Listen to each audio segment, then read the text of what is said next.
Assalamualaikum warahmatullahi wabarakatuh. Perkenalkan, nama saya Koswara dari Prodi D3 Keperawatan tingkat 1 di Sekolah Tinggi Ilmu Kesehatan Wijaya Husada Bogor.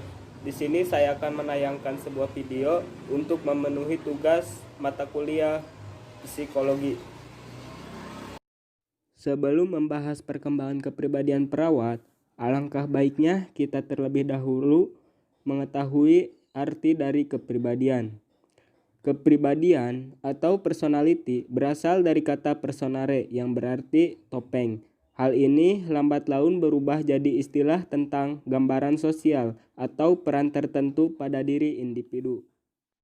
Sedangkan kepribadian perawat ialah keseluruhan cara seorang perawat dalam bereaksi dan berinteraksi dengan pasiennya dan orang lain di sekitarnya dalam lingkungan kesehatan. Berbicara tentang kepribadian, kepribadian ini memiliki dua kategori. Untuk kategori yang pertama yaitu dilihat dari ciri tertentu yang dimiliki individu, dan yang kedua yaitu dilihat dari keterampilan atau kecakapan sosial. Berbicara tentang kepribadian, kepribadian ini memiliki dua kategori. Untuk kategori yang pertama yaitu dilihat dari ciri tertentu yang dimiliki individu, dan yang kedua yaitu dilihat dari keterampilan atau kecakapan sosial. Adapun pada perkembangannya, kepribadian itu terjadi dinamisasi.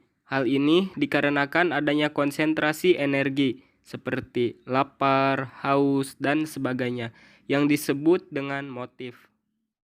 Untuk terjadinya perkembangan kepribadian, Erikson mengemukakan bahwa ada beberapa tahapan untuk perkembangan kepribadian.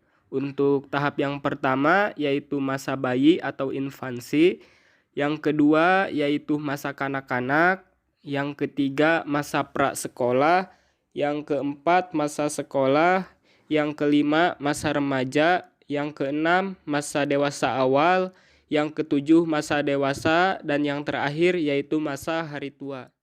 Lalu, dari kepribadian ini tersusun sebuah struktur kepribadian yang mana struktur kepribadiannya ini tersusun atas 3 poin. Untuk poin yang pertama yaitu ID, yang kedua itu ego, dan yang ketiga yaitu superego. Selanjutnya, tipologi kepribadian.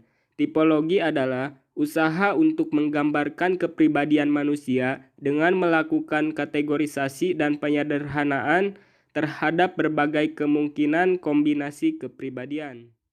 Dari tipologi kepribadian, maka terbentuklah teori, yang mana teori ini membagi kepribadian manusia berdasarkan 4 macam cairan tubuh yang sangat penting di dalam tubuh manusia, yaitu sifat kering terdapat dalam kol atau empedu kuning, sifat basah terdapat dalam melankol, empedu hitam, sifat dingin terdapat dalam plegma atau lendir, dan sifat panas terdapat dalam sanguis atau darah. Berbicara tentang kepribadian, maka terdapat faktor-faktor yang mempengaruhi kepribadian, di antaranya satu faktor biologis atau heredity. Untuk yang kedua yaitu faktor sosial atau social heritage atau kebudayaan. Yang ketiga yaitu faktor lingkungan alam. Yang keempat yaitu pengalaman unik, dan yang kelima yaitu faktor pengalaman kelompok manusia. Mengapa sih seorang perawat ini perlu mengetahui tipe kepribadian? Mengapa sih? Karena agar tidak terjadi kesenjangan dan kesalahpahaman antara perawat dengan pasien yang akan berpengaruh terhadap proses keperawatan. Selanjutnya, agar perawat mampu mengendalikan diri saat berhadapan dengan pasien yang mempunyai karakter berbeda dengan dirinya, dan juga saat terjadi proses keperawatan. Lalu, agar perawat mampu berinteraksi dengan baik dengan pasien maupun keluarga pasien, sehingga terjalin hubungan yang harmonis antara perawat dan pasien.